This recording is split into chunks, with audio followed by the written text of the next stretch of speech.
Hello and welcome to this random, very spontaneous LinkedIn Live with me, Charlie Wyman, and fellow LinkedIn trainer, Greg Cooper. Welcome, Greg. Thank you for joining me today. Hello, Charlie. Thank you for inviting me for this little chat. So Greg and I were talking about LinkedIn Live because we're both part of a little community. We call ourselves the LinkedIn Slackers and share insights and information. And we thought instead of having a private chat about why LinkedIn Live works, why it doesn't work in some cases, we thought we'd do it as a live discussion. So we invite you as well. Join us. And if you have any questions at all, post them in the comments below, and we want to make this an interactive chat. So anything that you want to know about LinkedIn Live, any of the other sort of recent features or bits of research, any myths that you've come across, post them in the comments and we'll address them as we go through. Because we're also going to be talking about some research that Netherlands-based LinkedIn trainer Richard van der Blom has recently published, and there's a couple of interesting things in there, especially around Vimeo, links to Vimeo. So we're going to come to that in a bit. But first, Greg, what do you want to know about LinkedIn Live? Well, great, Charlie. I don't have LinkedIn Live. I've chosen not to apply for it at the moment because it just doesn't fit in for me strategically right now. But I have a number of clients who are loving to know about LinkedIn Live. Some of them have applied for it. So I'd like to kind of put myself in their shoes and ask you some questions about it as an existing user. Maybe just first of all, what is LinkedIn Live? Great question. So LinkedIn Live is basically it's the ability to do a live broadcast, so live in the moment on LinkedIn. And what happens is that when you go live, you can go live on a personal profile, which is what I'm doing here today, or you can go live on a page, so a company page or a LinkedIn page. The difference being you do have to apply to have LinkedIn Live, and you also have to apply separately to be able to do it on a personal profile versus doing it on a page. So I can't currently go live on my company page. I can only go live on my personal profile. Some companies might not want to use their personal profiles to go live, but may strategically decide to do it from their company page. And I think it's a brilliant way of structuring it because there's a different way of using it. So, companies will have a very good opportunity to use LinkedIn Live from their company page, a great way to engage with their teams and their community. And also from us as individuals, it's also another really good way to engage with our network and the people that's in there. So great. Can you talk? LinkedIn Live? Yeah, excellent, Charlie. Thank you. Can you talk a bit more about what you see as being the business benefits and also about what you think are some of the potential applications? Yeah, absolutely. So business benefits, I come from a very events and networking background. So in terms of business benefits, it's a great way for you to kind of showcase what's going on in your business at that particular time. And events and networking, great opportunity if you're involved in doing live demos for particular clients or tests in the field. I come from a very technical background as well, so this is always going to be my focus.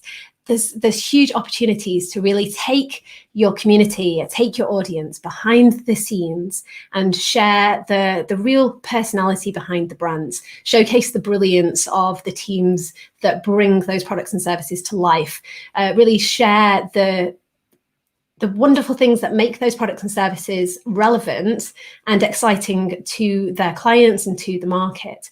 Because sometimes with text and images, it's really difficult to get that personality across.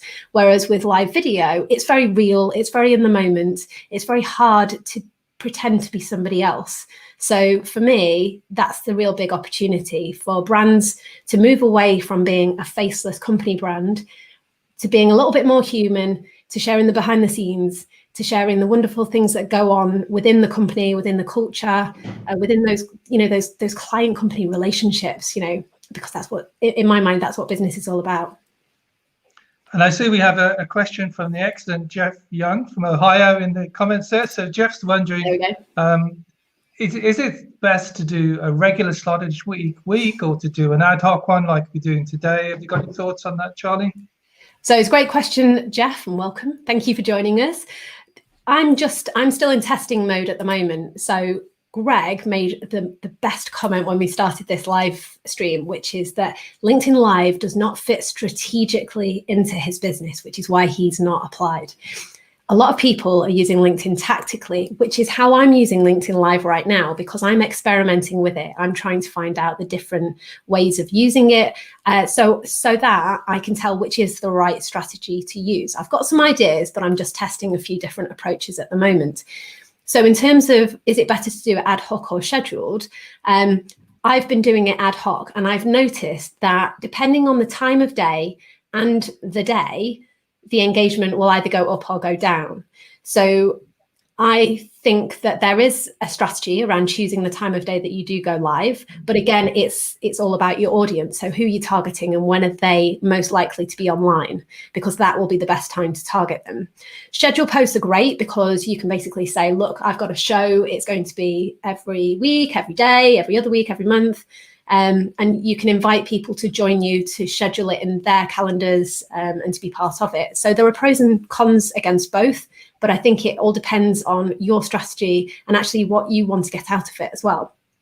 So I don't think there's a right or wrong answer there. It depends on what you want to get out of it, really. Yeah, and I guess actually there's a danger in going too frequently, that you could run out of content or you could run out of guests if you're using an interview format. Yeah, definitely. And I think I was having this chat with Mark Asquith on my podcast yesterday. So we were recording an interview, which will be out in a couple of weeks. And we were talking about the different strategies with podcasting. So my podcast, The Curiosity Key, has always been an interview-based podcast. And there was a very strong reason why I've done it as an interview-based podcast. I'm not going to go into that now, and it will change slightly in the next few months. But again, it all depends on what you want to get out of it, because there are, it's that same old saying, there are many ways to skin a cat. There are different ways of using LinkedIn Live. So do you want to do it as an interview-based show? If it's an interview-based show, you get the networking benefits. So you can expand your network by getting in front of more people. You help them raise their profile just as much as you're raising your profile. You get in front of a wider audience because your guest can promote it just as much as you're promoting it. It's easier. Having somebody else interview you, or you interviewing somebody else, is the lazy option. I like lazy options, which is why my podcast has always been an interview-based. Doing it yourself requires a certain degree of structure, confidence, having enough content and things to talk about, and also an audience. If you want to do it as a chatty kind of panel discussion, you do need people joining you live to then come and ask you questions so you can feature them and do all these different things. So and also you could use a mixture. You don't have to say, right, my show is only ever going to be interview based. It could just be, you could have some where you're talking yourself. You could have others where you're interviewing other people. I'm using StreamYard here, and you have the ability to invite 10 different people to join you. So I think as well, another business benefit is you could do a panel discussion with key members of your staff, and share what you're thinking about, share these important discussions. So for me, I'm really excited to see how different companies are using LinkedIn Live and experimenting. And I'm hoping that everybody's not going to follow the same route and do the same thing, and just experiment, just be a bit creative, a bit innovative, and human, most importantly. And Philip in the comments says that Gary Vee's using it quite well, so I must go and have a look at that. He also has a question about sponsorship. So I've got one client at the moment who's having their LinkedIn Live sponsored, and that's working very well. He's an ex-journalist, so he's doing a really, really professional job. So I think if you're going to look at sponsorship, you've got to do an absolute high quality product, provide high quality product for the sponsor. So he's the only person I've seen at the moment who's getting sponsorship. I don't know if Gary Vee is. I would suspect Gary Vee is getting sponsorship. I think it again, it depends on what you want to get out of it. It's the same question with podcasting. Everybody's asking these questions in the podcast forums that I'm part of. Like, how do I monetize my podcast? How do I get sponsorship for my podcast? How do I do this, this, and this? Is getting somebody to sponsor your podcast the way that you really want to go? And is that going to give you the business benefits that you're looking for? What are your intentions behind getting sponsorship? And And is that the right sponsor for you? It's a bit like, you're getting into a partnership with somebody else. So you need to make sure that there's a big values alignment, that there's a what's in it for you as much as a what's in it for them. And I think sometimes the problem with sponsorship is that the sponsor could try to control the show a little bit too much, giving you less creative flexibility. So again, you have to decide what sort of show you want. Do you want it very structured, very rigid, very on point, or do you want to be able to be a bit innovative, to be a bit, all over the place? I mean, I'm a bit all over the place with my live streams, but a few people have commented specifically and said that they like that. So it's all down to, what are your intentions and what do you want to get out of it? And what do you think, Charlie, has been the biggest challenge for you with getting involved in getting into LinkedIn Live? The biggest challenge to start with was that I kept applying for it and not getting it. And then as soon as I got it, I just jumped in straight away. I thought, let's see how it goes, and I got a great response. The biggest challenge I've found, which is also an opportunity, is that I've lost quite a few hundred followers since I've been going live, and I think it's one of those that, when I first went into business and somebody used to unsubscribe from my mailing list, it was a bit like, oh, why have they unsubscribed? And I used to take it personally. But then I realized that actually it's a good thing. If people unsubscribe from your mailing list, if people disconnect from you on LinkedIn, if people stop following you on LinkedIn, it just means that they're never going to be a good partner, a good customer, or somebody that you really want to be spending your time on. Never be afraid of putting yourself out there. And you're never going to please everybody. There are so many different personalities being put out there on LinkedIn. It's all about being true to yourself, talking about the things that are important to you, not being afraid to share an opinion, but then also cultivating the audience that you have and helping them be successful, because the more successful that your audience can be, the more successful that you will be. So I did think of that as a challenge before. I was just like, oh, I'm losing so many followers. Another challenge I'm having at the moment, which may or may not be related to LinkedIn Live, is that my post engagement has completely dropped off a cliff. So if you're watching this now and you see my content, give it a like, give it a comment, or send me a message to say, Charlie, your content has gone down the toilet. It's rubbish now, because then at least I know. Whereas at the moment, there are two things that have happened that could attribute the fact that my post engagement has dropped off a cliff. I'm pretty sure it's not the content that I'm posting. But yeah, that's a bit of a challenge at the moment. Other than that, technically, with LinkedIn Live, so Facebook and YouTube, you don't get this, is that if somebody has a comment, so for example, Philip has put a comment here saying, StreamYard sounds cool, branding, I'll check that out. If I wanted to reply to his comment in the comments feed on the right-hand side, people on Facebook and YouTube will see what I've written, but people on LinkedIn won't, because that link doesn't work, which is just really annoying more than anything. But other than that, I don't think there are many other challenges that I'm seeing at the moment. Okay, Philip's got a quick question, which I'll answer. Then I've got a last question for you on LinkedIn Live, Charlie. So Philip said, why is it a challenge to get LinkedIn? Well, Philip, you have to apply for LinkedIn and it's manually vetted. So LinkedIn are looking for some evidence that you are comfortable with the video format. That's why it's not rolling out to everybody. It's by application only. That's why that was the challenge. And my last question, Charlie, is if someone was starting LinkedIn Live now, what advice would you give to them just starting off? If you're not a LinkedIn trainer, I would say, if you're not a LinkedIn trainer, my advice to you would be to actually take a step back and think, what do I want to get out of LinkedIn Live? And also ask yourself, what is your audience, your target audience, interested in? Because there's a content rule that I share with people, because there's what you want to say over here, there's what your clients are interested in over here, and there's a very small area in the middle where the two cross over, and that's like the zone of relevance. And what I found is that a lot of companies where their content isn't resonating and it's not going anywhere is because they're playing too much in the field of, we're publishing content around what we want to say. Whereas on the flip side, you have other people that are posting too much content around what your clients are interested in that isn't actually relevant to what they do. So there's a few people that are posting on LinkedIn and getting loads of engagement, loads of likes, loads of comments, and it all looks tickety-boo on the offset, but they're not getting the business benefits from it, and they're wondering why, because they're posting for likes and comments and not posting because it has a business benefit. So the two questions, if you're starting out, always know, what do you want to get out of it? What's your intention behind it? What are your clients interested in? And how does that relate back to you getting what you want out of it?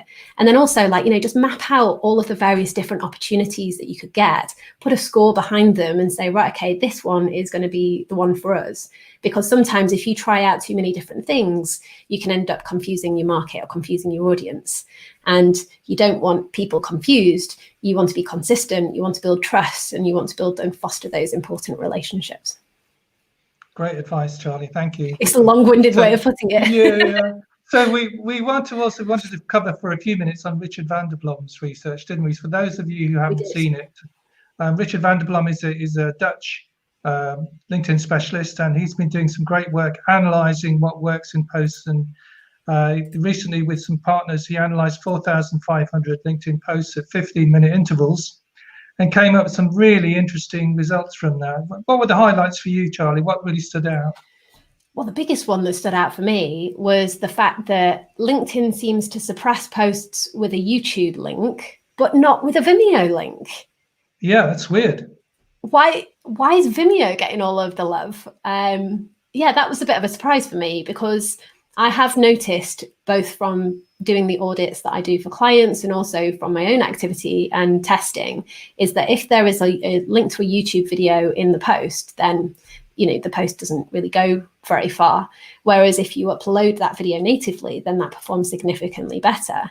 I only use Vimeo for my courses and for my course videos, so I'd never have thought to use a Vimeo link. So I've never tested it. So I don't know. Have you got any thoughts on that one specifically? On Vimeo? Yeah. So I agree. I think the Vimeo one was a very interesting one. I think also the whole of the research confirmed some stuff that I already knew or thought I knew. Document posts, for example, being really getting really good traction because of the dwell time. Dwell time seems to be a particularly important factor now. That was introduced as a factor in the algorithm a few months ago. That seems to have had a really big effect. I mean, Richard also suggests that's one reason why external links are being treated a bit more kindly now, because they result in a longer dwell time. I thought that was interesting. The other thing that I thought was interesting was that he reckons that the social selling index score and also whether or not you are an all-star can affect the distribution and reach of your posts. The all-star one is definitely something that I've had a look at as of the social selling index. For anybody listening to this and wondering what we're talking about, social selling index is an all-star. The more complete your profile is, the more of an all-star profile that you will have. And then the social selling index is part of LinkedIn Sales Navigator sales solutions. It's a free tool. So if you just Google LinkedIn social selling index, you'll find it. You can it says take the test. You basically click a button and then LinkedIn will have a look at your profile activity. You'll get a score and it will tell you kind of where you're performing well in each area. I've always thought of the social selling index as a bit of a game, and I've never taken it hugely seriously, to be perfectly honest, because I just think that when people focus too much on increasing their social selling index, they're focusing too much on the wrong thing rather than the stuff that they need to be doing to win more leads, win more business and things like that. I don't know what your thoughts on that are, Greg. I'm just picking up on a comment from Paul, actually, from Facebook there. Should you mix your content that you post? For example, thought of the day or quote of the week, etc. I think that's an interesting aspect of posting. I would always recommend mixing your posts up. Don't think that was specifically covered in the research, Charlie, was it? The variety of content. It wasn't. It's really fascinating research. And I think the other one that stood out for me was around hashtags, because I think he said between 2 and 9 hashtags. And I remember seeing some research from Andy Foote that said he'd noticed that up to 10 hashtags didn't make any difference. I always think that if you use up to 10 hashtags, it starts looking a bit spammy and a bit like, oh, you've got a marketer behind this. And I also think that people don't necessarily think enough about the types of hashtags that they're using to make it worthwhile. But I've definitely seen a huge trend in the increase of the post visibility when hashtags are used. But again, that comes back down to like, who are you targeting and what do they look for? Use the hashtags that are aimed at your target market rather than just use the hashtags that you think are going to add something to your posts. But in terms of Paul's question about mixing content, I'm with you, Greg. Highly recommend mixing content. I'm not the biggest fan of thought of the week, quote of the week, and things like that. Personally, there's a lot of people throwing around quotes and things like that. But if your clients, if your market likes it, then yeah, by all means do it. And also mix it up. Video. You've got so many options. You've got video. You've got text only. You've got image. You can publish multiple images. You can publish documents of different types. There's loads of things that you can do. I think also what I'd add on that is it's more about posting quality content than quantity. I'd rather have 2 good quality posts a week than 20 posts a week that are just there for the visibility. Yeah, there are a few LinkedIn trainers I've noticed that are pushing you've got to post as many times a day as possible to become visible. I personally don't agree with that approach. Mainly for the fact that I've seen examples of the fact that LinkedIn favors quality over quantity. If you're looking at the dwell time function, the dwell time influence on the algorithm, the longer people are hovering over that post, looking at the comments, watching the video, looking at the images, or spending time considering the information that's put in front of them, then that will help you get in front of more people. If you're just posting loads of stuff just to become visible, then what you'll find is that people stop wanting to see it, or they'll hide it, or they'll stop following you. And I think as well, it's that, as soon as people stop looking at your content, then you just disappear into sort of virtual cyberspace. So I've never been a big fan of the just post loads of stuff and fill the space, because you're just adding to the virtual noise that's happening all around us. And the research specifically addressed this, didn't it? Richard and his team found that if you're posting more than twice in a day, that can really damage your distribution. So people who are saying you should be posting 20 times a day, which I've seen Gary Vee say, it just doesn't work. It might work on other platforms, so like Twitter, post 20 times a day. For sure, yeah. LinkedIn is different. It's a different platform. Yeah, I think one of my many soapboxes that I stand on, and I think we've spoken about this before, Greg, which is that so many people, businesses and individuals, look at LinkedIn as a social media platform, and then it's categorized in the same way that you think of Twitter, Facebook, Instagram, and all of those other things. Whereas I find that if you think, again, it's a little mindset shift that makes a huge difference. If you think of LinkedIn as a social networking tool, in that you need 2 people to network, at least 2 people to network. 2 people need to be involved in a conversation. And the more you think of LinkedIn as a social networking tool, the more results that you'll get from it. You wouldn't go into a networking room and just stand up and shout your message and then sit back down again and then get up 5 minutes later and shout your message again. And I think that's how I've always viewed people sort of just hitting post all the time. Yeah, the selling shouldn't be happening on LinkedIn. LinkedIn is a relationship building platform.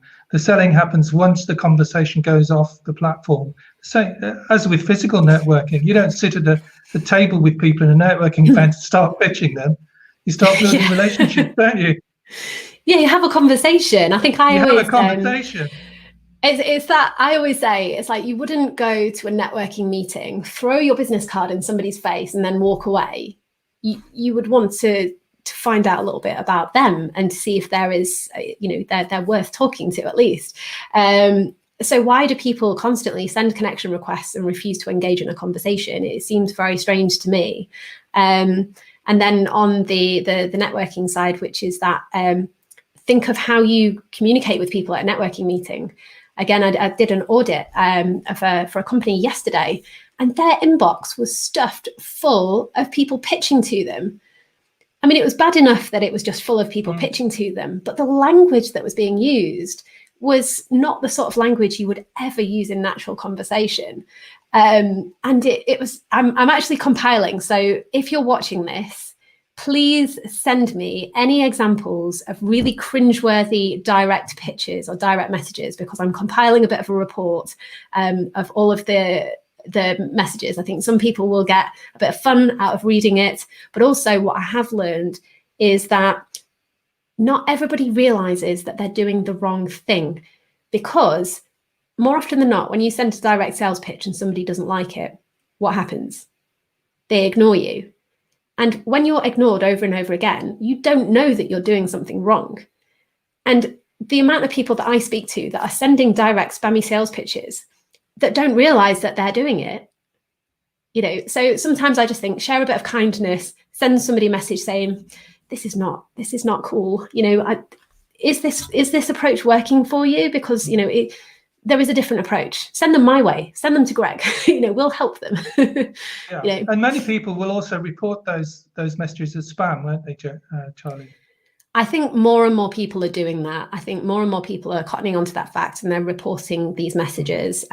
So yeah, I think before we go, I'm just quite keen, Greg, because I'd love to discuss Hugo's comment. So we're blocking our faces here. Yeah. So Hugo's asked, loved the week challenge, Charlie. For anybody watching this, I ran a 5-day LinkedIn challenge a couple of weeks ago, but he's now totally convinced that LinkedIn has no correlation with any business success. The Knowltons say you cannot sell on LinkedIn. So many of their followers agree. What's LinkedIn for them, if not job hunting? Its initial purpose. I'm not sure if I've read that wrong. Just saw 2 competitors this morning with 502 and 499 followers, when we only have 498. They have respectively thousands in 170 countries, 3,000 customers for the other. We don't. That tells me that it's a waste of time for us. Yeah. What are your thoughts? He's talking about the company page there, isn't it? And the company page was addressed in the research, actually. One of the things that came out of the research was it's pretty much a waste of time sharing company page posts. It's much better for you to comment, for employees to comment on those posts, or even better than that, to give people the original content and get them to post it in their own format with their own take on it as a personal post. I love company pages. I think me and you have talked about this numerous times, Greg. I get a bit geeky about them, but so many companies just share content to fill the void, post because they feel like they have to post. And then what happens is that the key business development people, the sales people, the marketing people just hit share. So as per Richard's research, that this doesn't help anybody or anything. What would be better is when people actually comment on the post and add their thoughts, share a bit of context, add some extra credibility. So that is a really useful place. So from what you've said, Hugo, I would say don't give up. When the Knowltons say you can't sell on LinkedIn, you can sell on LinkedIn, but it's like you wouldn't go to a networking meeting and just pitch straight away, or at least I'd hope that you wouldn't do. You need to build a bit of rapport first, but then again, have a very intentional route to turning that conversation into there are different ways that you can do that. So we haven't got time to go into sort of sales strategies and things like that here. But you can sell on LinkedIn, just not on the first message that you're sending people. And also it's all about building that relationship before you sell. And also, company pages as well. I've built company page followers up to their thousands. I've seen company pages with tens of thousands of followers, hundreds of thousands of followers that get no engagement on their posts. People buy from people. So if you genuinely want to get sales from LinkedIn, engage your staff, engage your team, and use your personal profile for social selling, for engagement and relationship building. And I would say get Charlie to look at your company page posts, and she'll give you some feedback on that, but that'll be really helpful. So Charlie, before we finish, I know you're going to wrap up, you've got a time deadline. Do people know where to go to get the link? Are you going to put the link for the research onto the live stream post or onto your profile or something? Yeah, so what I'll do, because I can't post in the comments here, and it will possibly kill my computer if I go into LinkedIn whilst we're streaming live. So what I'll do is I'll go in and I will post the link to that piece of research within the original post. So if you want to get that, and I highly recommend that you go and have a look at it. It's very, very interesting. It's very valuable. Follow Richard as well, because the stuff that he posts is very well researched. It's very interesting. And the more you can understand how LinkedIn works, because LinkedIn is just a tool at the end of the day. When people can't make LinkedIn work for them, it's not because they don't know how to use the tool, it's because they don't have those key business and marketing foundations in place. So just keep that in mind, and follow people like Greg, like myself, like Richard, and yeah, just keep learning, because LinkedIn's always evolving. So if you're on Facebook or YouTube, I'm posting it into the comments. If you're on LinkedIn, just hang tight for 5 minutes and it will be in the post in a moment. So Greg, thank you for this. It's been really interesting. I hope you've got everything that you wanted from it as well. Thank you, Charlie. Yeah, I'm going to share this with some of my connections, actually, who are looking at live at the moment. Thank you. Brilliant. So anybody watching this, be sure to go and follow Greg on LinkedIn. If you want to have more of a conversation with him, go and send him a connection request with a note. Same with me. If you're watching this and you're not connected to me, send me a message. Let's have a chat. Would love to hear from you. And until next time, we'll speak to you soon. Thanks for joining in, folks. Bye.